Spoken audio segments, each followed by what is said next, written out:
Now, George asked me to ask you to do that. Do him one favor. Tell your friends when you leave here between now and Tuesday, don't go up there. Leave it alone. They're going to handle this situation. Just leave it alone. You know, those Kennedys up there in Washington, that little old Bobby Sox and his brother, the president, they'd give anything in the world if we had some trouble here. With the spotlight of the nation on him, Bull Connor was becoming desperate. He massed police in the street around the 16th Street Church. As 1,000 children and teenagers marched toward them, he ordered the fire hoses open. Jets of water under 100 pounds of pressure knocked the children flat, ripping the clothes off some of them. Then Connor unleashed the police dogs. They ran wild, biting the children. The youngsters maintained nonviolence, but it was too much for some of our people who watched in agony from the rooftop. Oh, freedom over me. And before I'd be a slave, I'd be buried in my grave and go home to my Lord, and I'd be free. You can never whip these birds if you don't keep you and them separate. You've got to keep the white and the black separate. Late Sunday afternoon, the late Reverend Charles Billups led a group of adults from the New Pilgrim Baptist Church to the police barricade.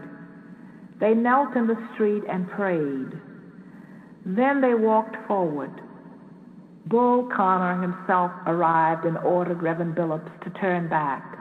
It's detrimental to your safety to continue this march, and I'm saying that this is an unlawful assembly. You have to disperse. You are ordered to disperse, go home, or go to your church. Billups refused, and his people shouted, "Turn on the water hose, loose the dogs.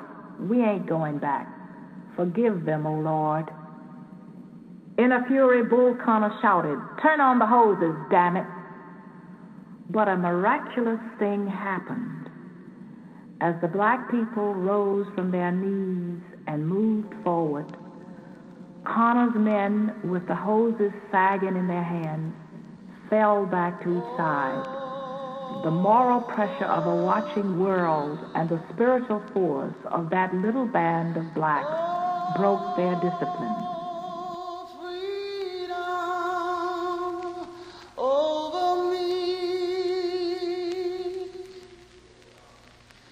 And before I'd be a slave, I'd be buried in my grave and go home to my Lord, and I'd be free.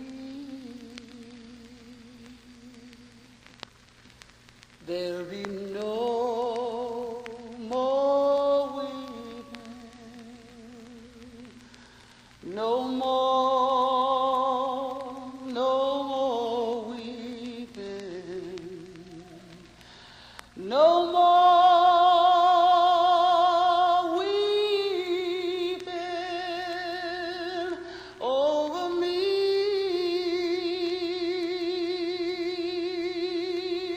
And before I'd be a slave, I said I'd be buried in my grave, and I'd go home to my Lord.